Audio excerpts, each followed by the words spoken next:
Hello beauties, this is my third video for today. This is Coach Lucretia. I'm really excited. Today is my day that I just kind of record videos based upon some different topics that you guys have been asking me about, or some things that I feel led to share. And so right now I just kind of want to well, it's several things I want to do, but before I get started, let me just encourage you guys to make sure that you have picked up and read a copy of 31 Thoughts That Lead to Peace. I'm telling you guys, you are going to need some peace training. It's about to be that real. So get the book, get the book, get the book. I have it available on Kindle and also in print. Also, for some of you who are ready, you need to get The Path to Oneness. That is a Kindle book only. Powerful, powerful book. It's $3.99. Can you really afford not to have it, right? So I'm encouraging you guys to get those. They're on Amazon, they're on Barnes & Noble, they're everywhere books are sold, or you can go to my website and check out all of my books at www.lucretiahayes.com. Now that I did the plugging, let's hop to it. Okay, so ancestors. Ancestors. Let me share my story, okay? And it's been difficult for me to come out of the closet with these experiences, because I have been a preacher for a very long time, very, very long time, and I have been an effective preacher. There are all kinds of preachers. A lot of people can talk, some people can't even line the word up right. They don't build a line up on line. They take any line and just do what they want to do with it. But there are some great preachers out there, and there's still a lot of hope to be found in Christianity to a degree, in any other organized religion, okay? So I really was in love with my roots, and to walk kind of slightly off to the left or the right of my roots and start sharing has been difficult, okay? But so anyway, I ran across this beautiful sister named Aphrodite Stone. Again, I encourage you guys, if you've watched some of my videos, you've heard me discuss her before. I encourage you guys to go look up Aphrodite Stone, the Starseed Healer. Watch some of her videos. She's off the chain, off the wall, but I'm telling you, if you stick around her long enough, you're gonna learn something. So she was always talking about the ancestors, and I was like, well, I ain't into worshiping ancestors. And then immediately something kind of came upon me, and I started thinking about my Bible, about how they worship Abraham, Isaac, and Jacob, so to speak, because that's what we call it, because you're paying homage to your ancestors, you're worshiping them, because you're paying homage to whomever you're worshiping them. Well, if you think about how many times in the Bible it's like, oh, because you're the God of Abraham, Isaac, and Jacob, they're invoking the name of their ancestors to receive the benefits that came along with the blessing that was given to their ancestors. So in so many ways, they're utilizing or channeling their ancestors, okay? Even Christ, anyone who has been born and died and went on, and we're still talking to them, it's kind of, same thing. But you know how we are, especially in Christianity, we hate when people make those parallel connections, because everything is demonic except for whatever it is we're doing. And sometimes that's demonic if we happen not to be doing it, but they are, you know what I'm saying, under the same title, right? So anywho, I want to talk a little bit about ancestors and tell you guys my own experience. So I ran into Aphrodite's video, and she started talking about ancestors, and she had this kind of like this guided meditation. And at that time, I was just doing research for my book. I'm like, I can't really attack this crap if I don't actually try this crap. And so when people say, and you'll hear a lot of people say, and I think they really believe it, but I'm here to tell you that it's not true. You'll hear a lot of people say that if you just come into this thing just trying something and you ain't even convinced, you just really want to disprove it, then it's not going to work for you, because the spirit's not going to work for you, and this not going to happen, and that's not going to happen. Honey, I was like, man, I can't wait to prove this stuff wrong. I got my little book, you know what I'm saying? I got so many of these, y'all. I got my little book, got my little ink pen. I'm like ready to write down how this crap did not work, right? So I said, she sound like she well studied. I'm gonna try some of her stuff. So I tried this ancestor thing, and that particular night, there were so many people in my room that it was hard to really catch a good, decent breath. It was like, I can't tell you who all was there, but I do know for a fact that my son was there, my mom was there, and my grandmom, and several other people. And so I had my eyes closed, and I'm like meditating, and I've went through, by this time I went through the guided meditation, and I'm just sitting there meditating, and I'm like, if you're real, show yourself. And I had my eyes closed just like this, guys, and literally I felt something like right here in my face, and then I audibly heard the word mama, and that made me open my eyes, because I do have a living son, and I have one that died.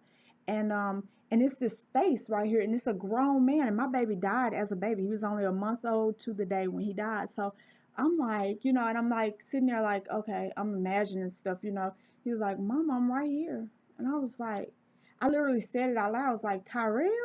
And he just started smiling, and then I started looking around my room, and the more I looked, the more all of this stuff took on like kind of like a shape, kind of like um not a shape so much as where somebody else could have walked in and saw it, but I could literally discern where one started and the other one ended, and it's all these people in my room. I'm like, okay, wait a minute, I might have stepped into something I don't want. This some demonic stuff. And of course, just like a good Christian, I had learned how to say, oh, that's demons pretending to be your your family, you're this, you're that, you're this, you're that.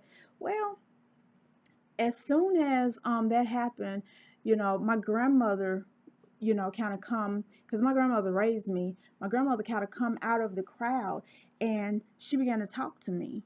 And it wasn't a conversation I could have or would have had with myself. But it's funny because I wrote it all down. Everything that she said, I mean all of it, word for word for word. And I got several pages of it here. And the very first thing she told me is, no matter what you learn and how far you go, never let them convince you that you were not created and that there is not a divine, that there is not a source of all of this. There is what you would call God, but he's so much bigger than that. Exact words. Okay, so at that point, I'm kind of like, oh gosh, it's like, here we go. And so the message was deep. The message was deep. She told me to be careful on this path. Remember to hold on to the Divine Father, because he's real. Remember my own experiences. We did not make ourselves. We have a creator. We, your ancestors, honor our source of creator. Explore what you must, but hold on to God. So, and then, so I wrote all of this down, and I'm not going to read all of this to you guys because some of it is very, very personal. I mean, by the time it was over with, my whole body was just trembling, because I had never had an experience like that, even though I've laid hands on people in the church and felt the divine heat of healing come through me into somebody else.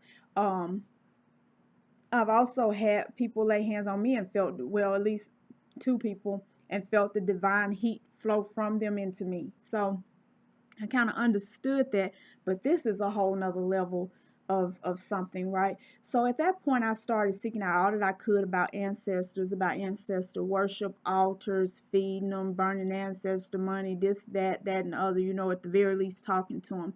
Now, let me just say this, guys, because people do make religious or ritualistic things out of everything. It's like, well, you got to burn ancestor money, you got to put some food on the altar, you got to have some water or some wine or some something on the altar, you got to talk to them so much, you got to. But I'm of a different belief, and I'm probably finna to get like, boy, it's all good. I can take it. I got thick skin. I believe that you have to understand the technology of your body. You are the culmination of every person that has come before you in your lineage. You are the combination of not just mother and father. You're the combination of their mothers and fathers and their mothers and fathers and their mothers and fathers and their mothers and fathers, and all the way back to the very beginning of time for this lineage.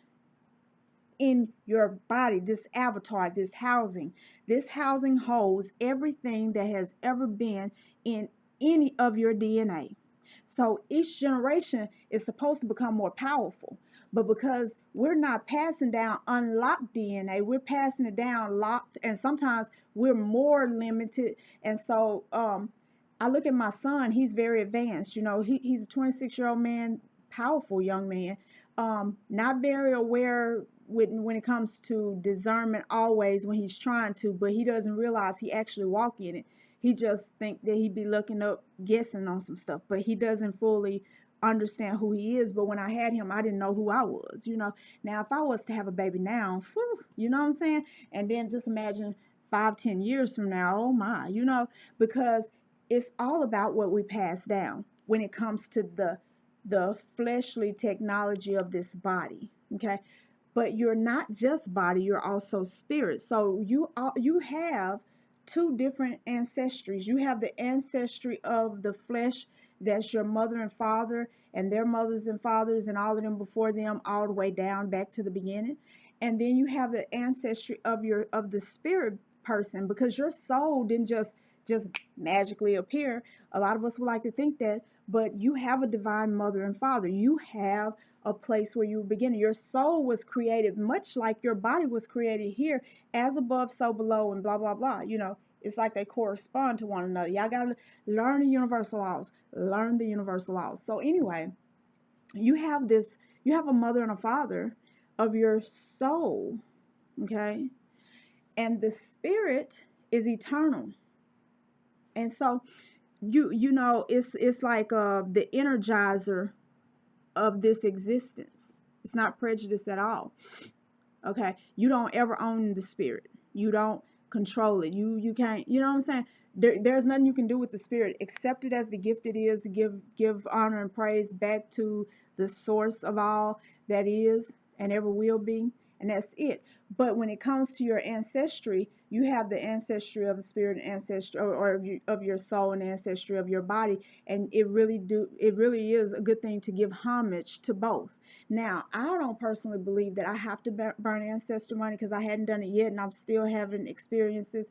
And I haven't put food on the altar yet, because I can't hear from them until they tell me these are things that I'm required to do. And I have ordered some ancestor money. I'm waiting on it to come in, because I do want to try it, because it's important for me to try it to see if there's a difference in what I'm getting before I start writing a book about telling people, well, don't do it, because it very well could be that you need to, and maybe because I'm just getting into it, I hadn't been required to yet, or whatever the case may be.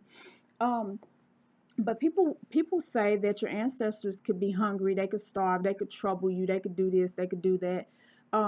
They could be angry, they could do this and they could do that. Listen to me, and I want you guys to listen to me well.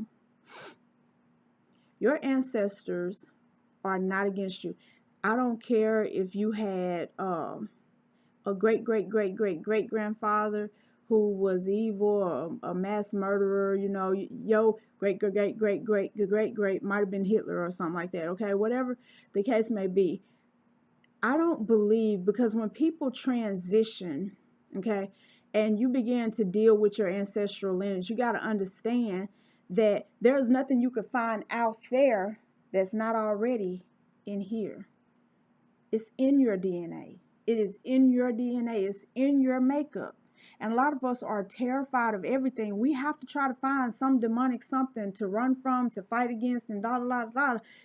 We got to demonize something, because we got to have something to fight against, because that is the ego at work. It's at work. It don't know what to do without some kind of struggle or resistance, as if just having the ego by itself isn't enough, right?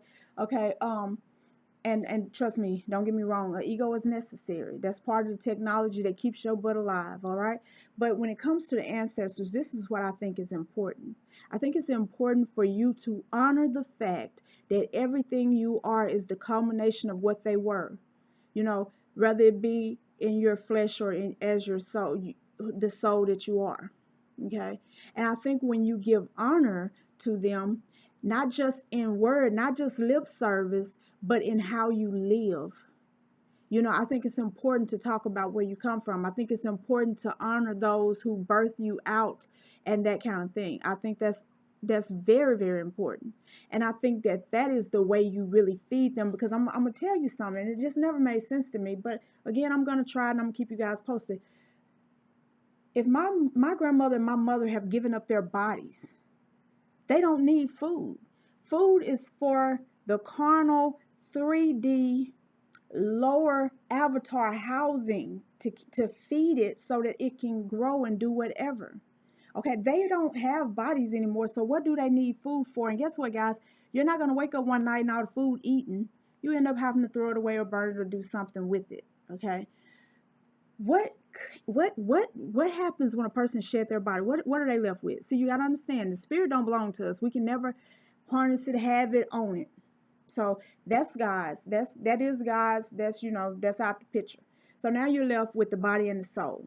When you shed the body, what you got left? You got left a soul. How do you feed a soul? How do you feed mind, will, emotions, imagination, intellect, conscience? How do you feed that? Okay, I gave you guys enough time to think. You don't feed it with food. You feed it with energy. You feed it with acknowledgement. When you put your mind to something, when you give speech towards something, then you're giving it a piece of your energy. And so when I accept from my ancestors' energy, because see, really and truly, what people don't really explain to you is that truly they are feeding you, because they have transcended past the point of needing the things that we understand to sustain life. They don't need that anymore. But now I'm sure we have ancestors that are here, there, and places they don't need to be learning whatever lessons they need to learn. But I really feel like if they're in that predicament, that unless we call upon them on purpose, that they're not going to present themselves. Now, some people say they will. That hasn't been my experience. I cannot speak about what I have not experienced yet. So give me room to grow, and I'll definitely keep it real with you guys and come back to it.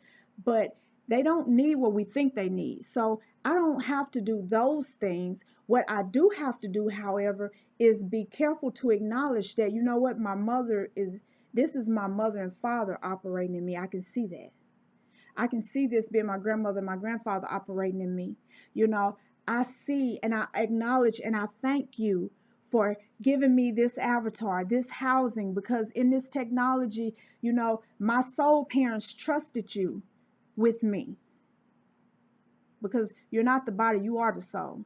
So my soul parents entrust you with me, and for my soul parents, I thank you, because did you just think your mind, will, and emotions just operated a certain kind of way on purpose, right? I mean, just on accident? No, you are the combination of your mother and father from a soul perspective.